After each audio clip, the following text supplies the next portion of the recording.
దేశంలో ఏ రాష్ట్రంలో లేని విధంగా ఏపీలో ఒక మారుమూల జిల్లాలో ఒక జర్నలిస్టు నిరంతరం పోరాట ఫలితంగా జర్నలిస్టులు కలలుకన్న సొంతింటి కల నిజమైన రోజు అద్భుతమైన కాలనీ ఏర్పాట్లో అలుపెరకని పోరాట యోధుడు మత్స్యరామలింగారెడ్డి కృషితో ఏర్పడిన అద్భుత జర్నలిస్టు కాలనీ ఇది.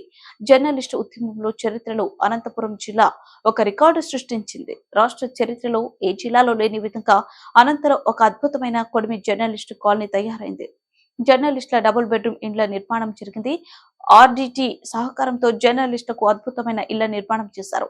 కనీస వేతనాలు లేక ఇబ్బంది పడుతున్న వర్కింగ్ జర్నలిస్టులకు ఒక కాలనీ ఉండాలని భావించి నిత్యం సమాజ శ్రేయస్సు కోసం పనిచేసే జర్నలిస్టులకు ఒక కాలనీ ఉండాలని కలలు కొన్న ఉద్యమ నేత మచ్చరామలింగారెడ్డి చేసిన కృషి ఫలితంగా జర్నలిస్టుల సొంతింటి కల నెరవేరింది. ఉద్యమ నాయకుడు మత్స్య గత 25 సంవత్సరాలుగా జర్నలిస్టు ఉద్యమంలో అనేక పోరాటాలు, ఎన్నో అవమర్యాదలు, పోలీసు కేసులు, కోర్టుల కేసులు ఎదుర్కొన్నారు. జర్నలిస్టులకు సొంతింటి కల నెరవేర్చాలని లక్ష్యంతో గత 25 సంవత్సరాలుగా అనేక పోరాటాలు చేసిన ఉద్యమ రథసారథి మచ్చరామలింగారెడ్డి ఇంత అద్భుతమైన కాలనీ తయారు చేసి సొంతింటి కల నెరవేర్చిన ఘనత ఆయనదే. ₹1 కూడా జర్నలిస్టులతో వసూలు చేయకుండా తయారైన కాలనీ ఇది. అనంత వర్కింగ్ జర్నలిస్టులకు అంకితం చేశారు.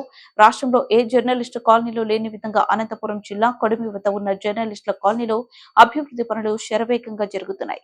రాచనపల్లి నుంచి నేరుగా జర్నలిస్టు కాలనీకి తార్ రోడ్డును అందంగా వేశారు. ఒకసారి కొడిమి జర్నలిస్టు కాలనీ చూస్తే అందులో జరుగుతున్న అభివృద్ధి కార్యక్రమాలు జర్నలిస్టు జీవితాల్లో కొత్త వెలుగులు నింపుతున్నాయి. కాలనీలో జర్నలిస్టు పిల్లలు ఆడుకోవడానికి ఒక ప్రత్యేకంగా క్రికెట్ అకాడమీ, ఫ్లడ్ లైట్స్